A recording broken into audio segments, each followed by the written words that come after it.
The great hall of the Interstellar Academy buzzed with sound. Dozens of alien species filled the wide seats, their strange bodies glowing, clicking and shifting in restless patterns. The occasion was serious. Today was the first safety briefing. For new recruits, every species knew how important it was. Space was not forgiving. One mistake, even a small one, could mean disaster. At the front of the hall, an alien officer stood tall. His body was covered in scaled armor, and his bright, yellow eyes scanned the crowd with authority. He raised his clawed hand, and the noise fell silent. His voice echoed through the chamber, deep and commanding. "Recruits," he began, "today you learn the first rule of survival. The void of space does not forgive weakness. Every tool, every step, every breath must be taken with care. Disregard the briefing, and you will not live to regret it." The aliens leaned forward in their seats. Some tapped notes onto glowing tablets. Others nodded nervously, their skin pulsing in anxious colors. For many, this was their first time away from the safety of their homeworlds. They wanted to survive. They wanted to learn. But one group of recruits did not move. They did not write. They did not lean forward. They leaned back. Humans. A handful of young men and women in plain uniforms sat relaxed in their chairs, arms crossed, eyes half-focused. One even stifled a yawn. They did not look afraid. They did not even look interested. While the other aliens trembled at the officer's words, the humans sat as if the whole lecture was boring. The officer noticed. His yellow eyes narrowed. He paused his speech, and the silence grew heavy. Slowly he stepped forward, his claws clicking against the floor. "You," he hissed, pointing toward the humans. "Do you not understand the danger? Do you not realize how important this briefing is?" All eyes turned. The alien recruits shifted nervously, whispering among themselves. To them, the humans looked careless, arrogant, even foolish. Did they not know that this information could mean the difference between life and death? One of the humans raised an eyebrow, but said nothing. Another leaned back further, folding her arms. Their calmness only made the aliens more uneasy. The officer's voice grew sharp. "Every recruit here fears mistakes, yet you humans sit like stone. You act as if survival is a game. Tell me, why should I not dismiss you from this program right now? You will only bring death upon yourselves and others." Gasps spread through the crowd. The tension in the hall thickened. The alien recruits expected the humans to rise quickly, to defend themselves, to beg forgiveness. But the humans did not. They remained still, quiet, almost casual. Whispers grew louder. Some aliens shook their heads. "Arrogant creatures," one hissed. "They think they are stronger than the void," muttered another. A third whispered, "They do not belong here. They are too reckless." The officer stepped closer, his scaled armor gleaming under the chamber lights. His claws clicked against the floor like knives. His voice rose into a growl. "You think you are safe without instruction. You think you are beyond danger. No species is beyond danger, not even mine." He slammed his clawed hand onto the desk, making the hall tremble. "So tell me, humans, why do you mock this lesson with your silence?" The hall fell into total stillness. Dozens of eyes turned toward the humans, dozens of breaths held in the air. Every alien waited. Would the humans apologize? Would they explain their arrogance? Or would they be thrown out in disgrace? But the humans did not answer. Not yet. One of them, a tall man with calm eyes, leaned forward slowly. He rested his elbows on the desk and laced his fingers together. His face showed no fear. His voice, when it came, was low and steady. "We're listening," he said simply. The officer froze, caught off guard by the calm tone. The aliens in the crowd exchanged nervous glances. There was something strange in the human's voice, not careless, not arrogant, but confident. The officer narrowed his eyes. "Listening? Is that all you will say? You ignore my words, you ignore the warnings, and you call it listening? The human did not flinch. He only tilted his head slightly, as if studying the officer. His lips curved into the faintest smile. "On Earth," he said, "safety isn't something we learn from a briefing." The words cut through the silence like a blade. The aliens blinked, confused. Murmurs spread through the hall. What did he mean? What was Earth that made safety lessons unnecessary? The officer frowned, his yellow eyes narrowing. "Explain yourself," he demanded. The human leaned back again, his calm smile unbroken. He did not answer fully. Not yet. He let the silence hang in the air, heavier with every second. The suspense gripped the chamber, pulling every alien closer, making them desperate to hear more. The officer's claws tapped impatiently. The recruits leaned forward, waiting, their eyes wide, and still the humans remained calm. The hook was set. The tension had risen. The answer had not yet come. And the silence of the humans was louder than any scream. The officer's claws tapped against the podium, sharp and steady, like blades scratching metal. His yellow eyes stayed locked on the humans. The other recruits leaned forward, some whispering, some trembling. Everyone waited for the humans to react, but they didn't. The tall human who had spoken leaned back in his seat again, his expression calm, as if the officer's anger didn't matter at all. The others sat just as relaxed, arms folded, eyes half-lidded, no fear, no urgency. It was as if they were waiting for something else, something greater than a lecture about survival. The officer's scaled face darkened. His voice grew louder, sharper, like thunder rolling across the hall. "Do you think this is a game, human? Do you think space will forgive your carelessness? One mistake will rip you apart. One error will kill your crew. Do you not fear this?" His voice shook the chamber. The aliens in the seats nodded, some covering their eyes, others clutching their tablets tighter. They believed every word. They knew the dangers of space, yet the humans remained unmoved. The whispers spread louder now. "They are arrogant. They don't care about life. How can they sit so calmly?" The alien recruits shook, their heads confused and uneasy. The officer took a step closer to the human row, his heavy boots echoing on the floor. His voice thundered, "Answer me! Why do you sit there like stone when I tell you the void will tear you apart? Why do you act as if my words mean nothing?" The tall human finally turned his head. His eyes, calm and steady, met the officer's burning glare. His lips curled into the faintest smile, not mocking, not amused, but patient. "Because," he said softly, "we already know what danger feels like." The hall froze. The words were simple, but they cut through the air with force. The alien recruits frowned, confused. What did he mean? Danger? All species had danger. Why speak as if humans held some special claim to it? The officer narrowed, his glowing eyes. "Danger? You think your homeworld prepared you for the void? Your planet is nothing compared to the dark between stars. Do not compare them." The human did not answer right away. He only leaned forward, resting his arms on his knees, his eyes calm and unreadable. The pause was long enough that the officer shifted uneasily, as though the silence itself had power. Then the human spoke again, his voice steady. "On Earth, danger is not a lesson. It is life. From the moment we are born, we live with it.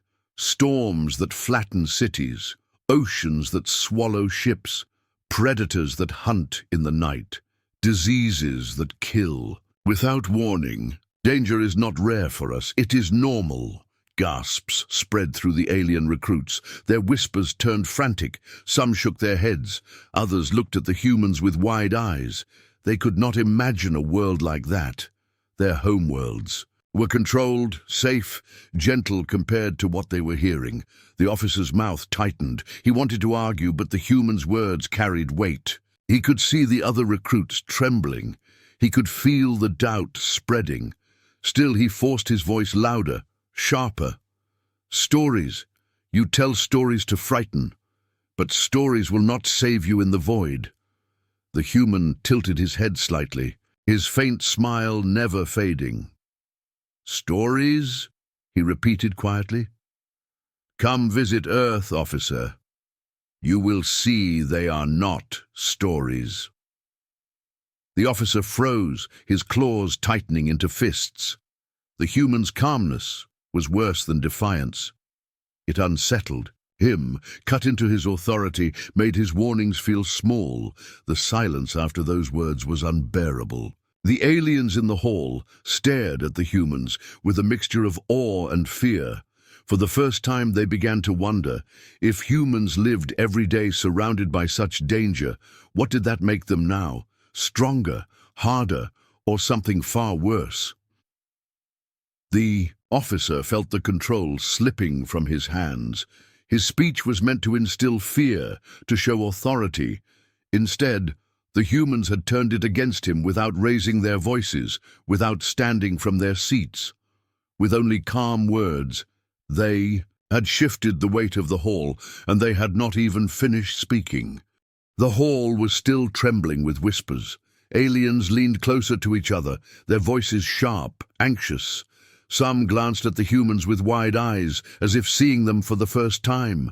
Others shook their heads, unwilling to believe what they had just heard.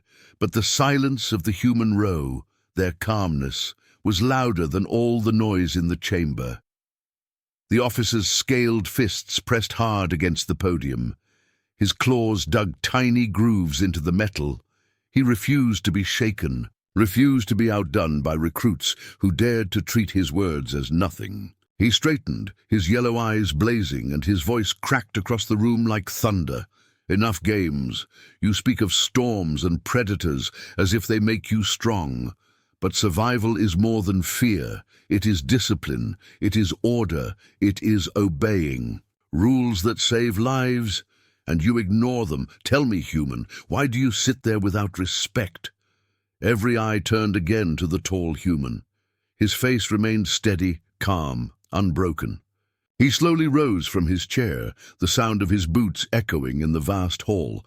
The movement alone silenced the whispers, all attention locked on him.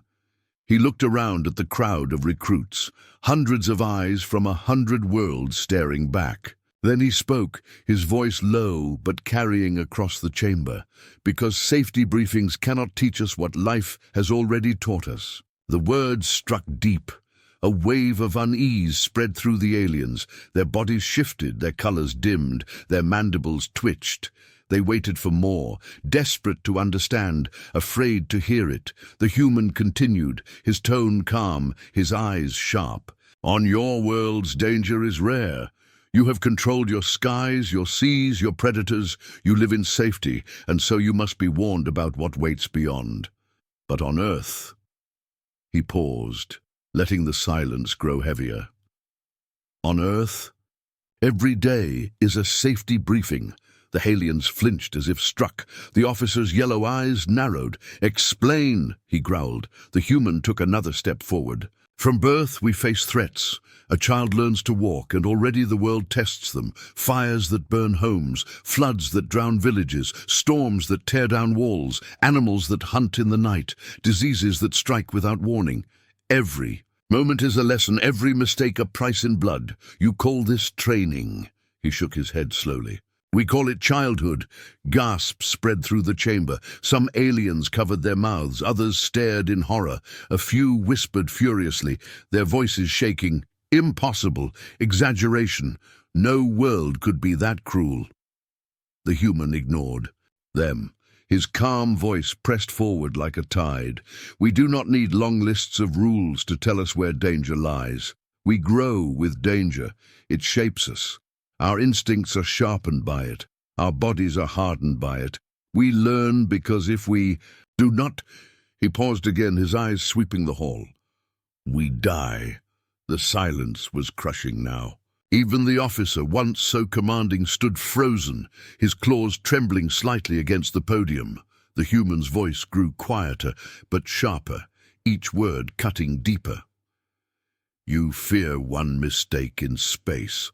But for us, mistakes have always meant death. One wrong step on Earth and a predator takes you. One wrong climb and a storm throws you to the ground. One wrong choice and sickness eats you alive. We don't imagine danger, we live it." He stopped. The silence that followed felt alive, pressing down on every being in the hall. The aliens looked at him with new eyes, some with awe, others with fear, all with disbelief. Finally, a small alien with soft blue skin raised a trembling hand. Its voice was thin, shaking. "But how do you live like that? How do you survive if your world tries to kill you every day?" The human turned his gaze to the little alien. His faint smile returned. "We survive because we adapt. We endure. We fight back. And in doing so, we became something else. We do not run from the beast in the dark. We face it. That is why we are here now among you. That is why safety briefings do not frighten us, because they can teach us nothing we haven't already lived." The aliens trembled. A murmur spread through the crowd, but it was not mockery anymore. It was fear. It was respect. Some whispered to themselves, comparing their peaceful worlds to the violent, merciless place called Earth. None of them could imagine growing up under such constant threat. The officer's mouth opened, but no words came. For the first time, his authority was gone. The power of the room no longer belonged to him. It belonged to the humans. The tall human let the silence linger a moment longer, then sat back down. His calm expression never changed. His comrades smirked faintly, arms still folded, as if the entire exchange had been predictable. The chamber did not laugh. The chamber did not clap. The chamber only stared, silent and shaken, as the truth settled like a shadow over them all. Humans did not need safety briefings. Their world had already given them more lessons in survival than any officer ever could. The council chamber felt colder now. The whispers had not faded. They had grown sharper, louder, filled with fear. Aliens shifted in their seats, their strange bodies trembling, their voices unsteady. They had all heard the humans' words, but none of them wanted to believe. No world could be that cruel. No species could endure such endless danger. The officer's claws dug into the podium as he tried to regain control. His voice cracked with authority, but underneath was something else. Doubt. "Enough of your tales, human. Every world has storms. Every world has predators. You exaggerate, you try to frighten, but your world is no different." The tall human stood again, his calm eyes sweeping across the crowd. The faint smile never left his lips. He spoke slowly, carefully, each word heavy with quiet certainty. "No different." He tilted his head slightly. "Tell me, officer, how many of your people die each year from the air they breathe?" The officer blinked, confused. Murmurs spread through the crowd. "What nonsense," he began. But the human did not stop. "On Earth, the air carries sickness. Invisible enemies that spread from one breath to the next, viruses, bacteria, plagues. Entire nations have fallen to them, millions dead again and again throughout history." Gasps filled the chamber. Some aliens pressed their hands to their mouths, others recoiled as if struck. The idea was unthinkable. Air itself, poisoned by life too small to see. The human continued, his voice calm, steady, unrelenting. "And water. Your oceans are calm, are they not? Your rivers safe to drink? Ours are not. In the water hides sickness, too.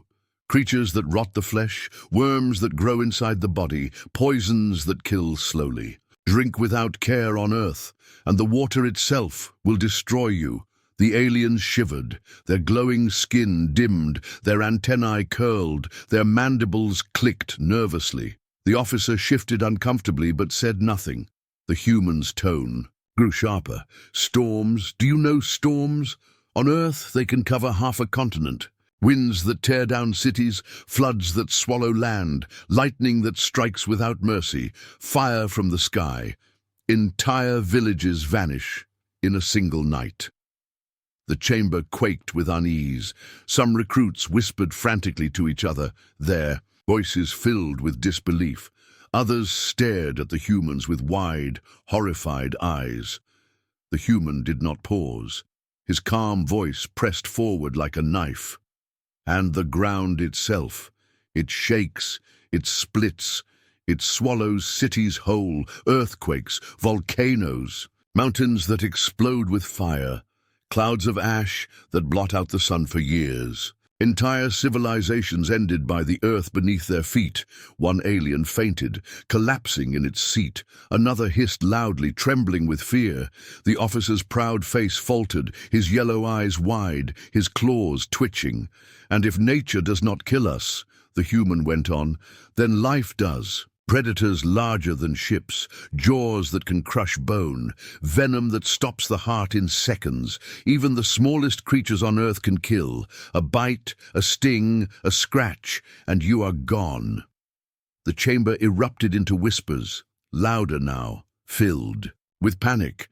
Some aliens turned to stare at the humans with disbelief. Others shrank back, as if the humans themselves carried the dangers of their world. The officer slammed his claw against the podium, desperate to break the rising fear. Lies! Exaggerations! No species could survive a world like that. You would all be dead. The human's calm smile grew faintly wider. And yet, we live. Not only live, we thrive. We build. We rise. We travel the stars. He leaned forward slightly, his steady eyes fixed on the officer. Because the world you call impossible made us strong enough to stand here. The silence that followed was deafening. The officer's mouth opened, but no words came. The chamber's whispers died. The only sound was the pounding of alien hearts, fast and frightened. For the first time, the recruits understood why the humans had not feared the safety briefing. Their entire lives had been a safety briefing. Their entire existence had been a war against a world that wanted them dead, and they had survived. The humans leaned back again, relaxed, arms folded, as if nothing more needed to be said. There, calmness was no longer arrogance, it was terrifying proof. The aliens trembled. Some lowered their eyes, unable to look at them. Others stared with a strange mixture of fear and respect. The officer's proud glow dimmed to nothing. His claws slipped from the podium. His authority was gone. The chamber belonged to the humans now. The chamber was no longer alive with whispers. It was drowning in silence. The words of the human still hung heavy in the air, pressing against every wall, every seat, every heart. The aliens sat frozen, their strange eyes wide, their bodies trembling with disbelief. The officer stood at the podium, but he was no longer a figure of authority. His claws hung limp at his sides, his proud scales had lost their glow, and his yellow eyes darted nervously around the room. The power he once held had slipped away, and he knew it. The humans had taken it without even trying. One of the smaller aliens, a creature with translucent skin and quivering antennae, finally spoke in a thin, frightened voice. If your world is so dangerous, how do any of you survive long? Enough to grow. How do you even make it to the stars? The tall human turned his head slowly. His calm eyes locked onto the little alien.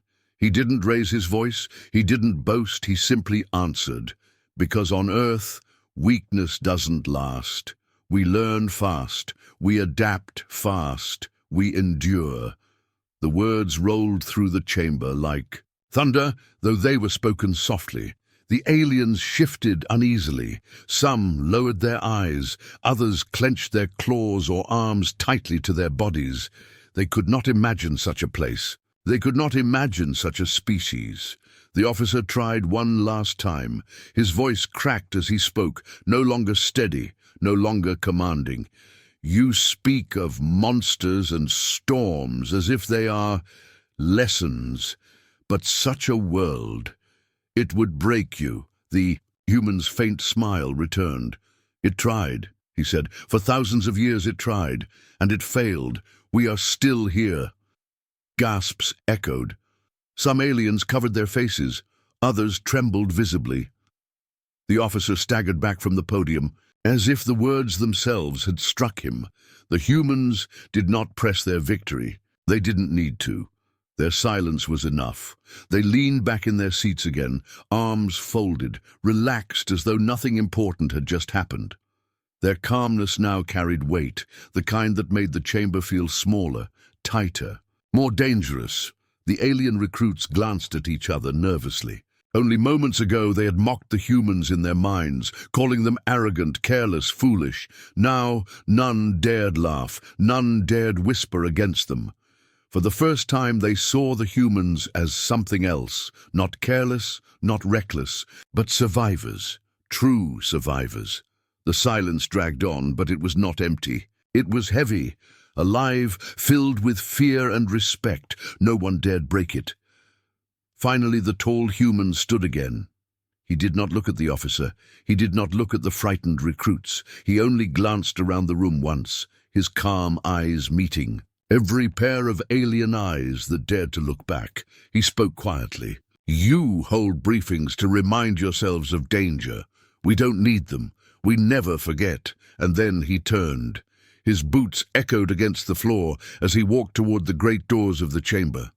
The other humans followed, moving with the same calm ease as if they had never been challenged at all.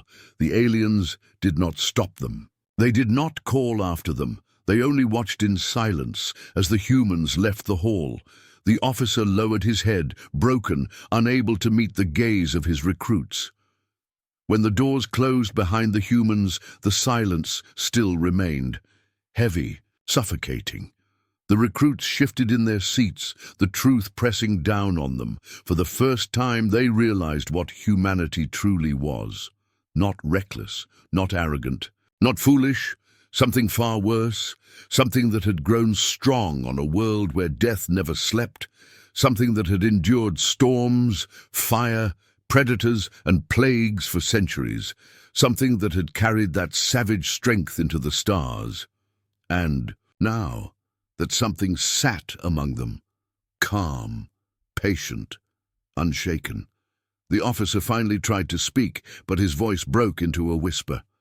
Class dismissed. No one moved. They only sat in silence, haunted by the humans' words. And in that silence, a new fear was born. Humans did not need safety briefings, because their entire existence had already been won.